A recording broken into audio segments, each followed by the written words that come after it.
Dieses Gutachten wollte das Bundesamt für Verfassungsschutz eigentlich schon 2024 vorlegen. Im November hat die Behörde dann aber argumentiert, jetzt müsste man erstmal die vorgezogene Bundestagswahl abwarten, bis man das Gutachten vorlegen könne. So, jetzt haben wir aber schon Mitte April, die Wahl ist schon mehr als 50 Tage her und das Gutachten ist immer noch nicht da. Und dafür ist auch diese Frau verantwortlich, Nancy Faeser, die scheidende Bundesinnenministerin von der SPD. Denn sie hat es tatsächlich fertiggebracht, ein ganzes halbes Jahr lang den wichtigsten Posten des Verfassungsschutzes nicht neu zu besetzen, nämlich den des Präsidenten. Lasst jetzt unbedingt mal alles stehen und liegen, was ihr gerade macht. Egal, ob ihr auf Arbeit seid oder nicht, ist mir völlig egal, denn das hier ist der wichtigste Artikel dieses Jahres. Und damit sanfte Grüße, meine Freunde des kritischen Denkens. Ja.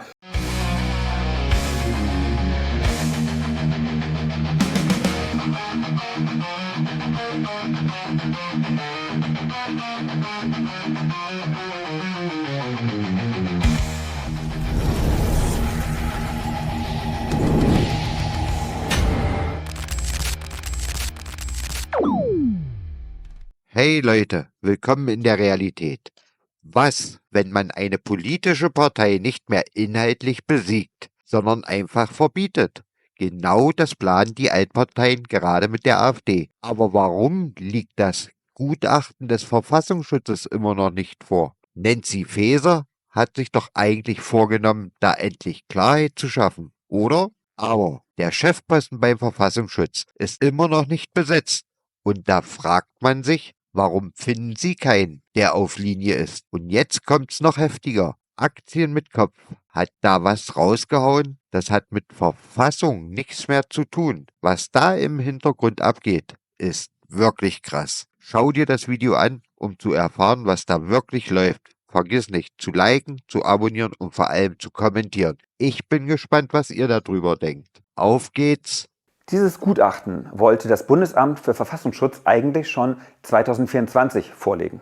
Im November hat die Behörde dann aber argumentiert, jetzt müsste man erstmal die vorgezogene Bundestagswahl abwarten, bis man das Gutachten vorlegen könne. So, jetzt haben wir aber schon Mitte April, die Wahl ist schon mehr als 50 Tage her und das Gutachten ist immer noch nicht da. Und dafür ist auch diese Frau verantwortlich, Nancy Faeser, die scheidende Bundesinnenministerin von der SPD. Denn sie hat es tatsächlich fertiggebracht, ein ganzes halbes Jahr lang den wichtigsten Posten des Verfassungsschutzes nicht neu zu besetzen, nämlich den des Präsidenten. Ja, ihr habt richtig gehört. Diese wichtige Behörde hat in diesen schwierigen Zeiten seit einem halben Jahr keinen Präsidenten, weil Nancy Faeser die Füße stillhält. Dabei wollte sie es eigentlich unbedingt und schnell tun. Im letzten November, da sagte sie noch, ich halte es nicht für verantwortbar, dass wir das Amt in diesen Zeiten mit so großen Bedrohungen für unsere innere Sicherheit über eine längere Zeit nicht besetzen.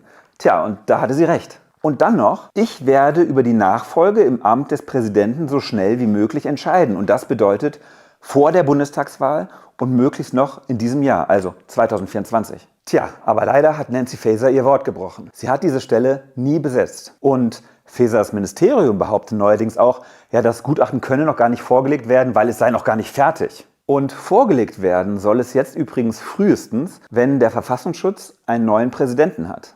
Der muss aber erst vom zukünftigen Innenminister ernannt werden und der wiederum wird erst frühestens im Mai vereidigt. Also vielen Dank dafür, liebe Frau Faeser, Sie waren leider keine gute Ministerin.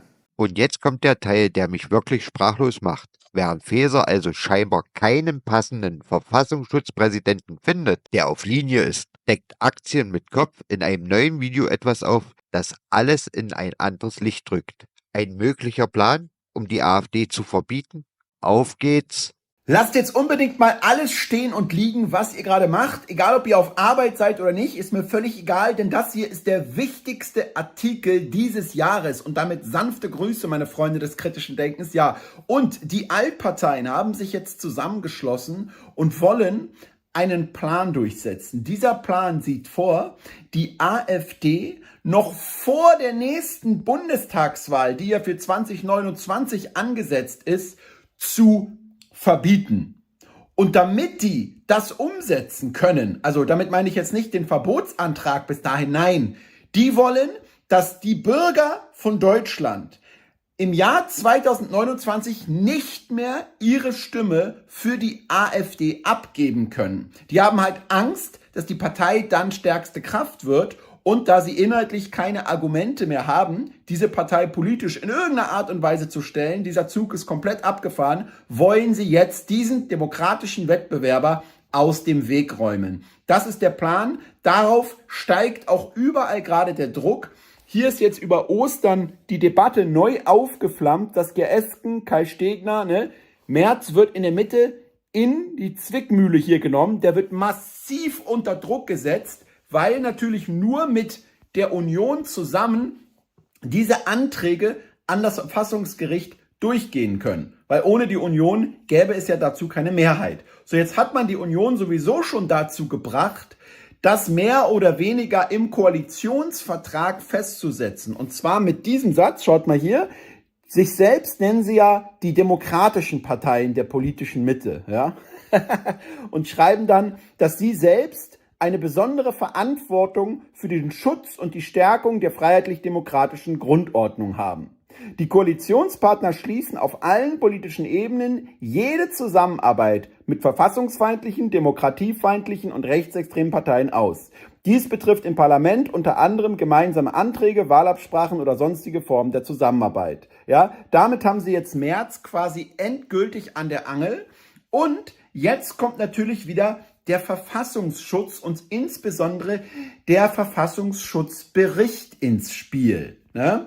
Weil dieser soll ja jetzt dann irgendwann mal veröffentlicht werden. Wir müssen hier an dieser Stelle mal festhalten, dass seit dem 1. Januar diesen Jahres kein Verfassungsschutzpräsident mehr im Amt ist. Ne? Ich meine, das Lustige ist, die wollten ja immer, die können das ja nicht zu offensichtlich machen. Mittlerweile fällt sogar im Ausland überall auf, was hier in Deutschland abgeht. Und deswegen können sie es ja nicht so offensichtlich machen und sagen, nee, das wird ja nicht alles so von uns mit massivem politischen Druck durchgehauen, sondern das macht ja der ganz objektive Verfassungsschutz. Ne?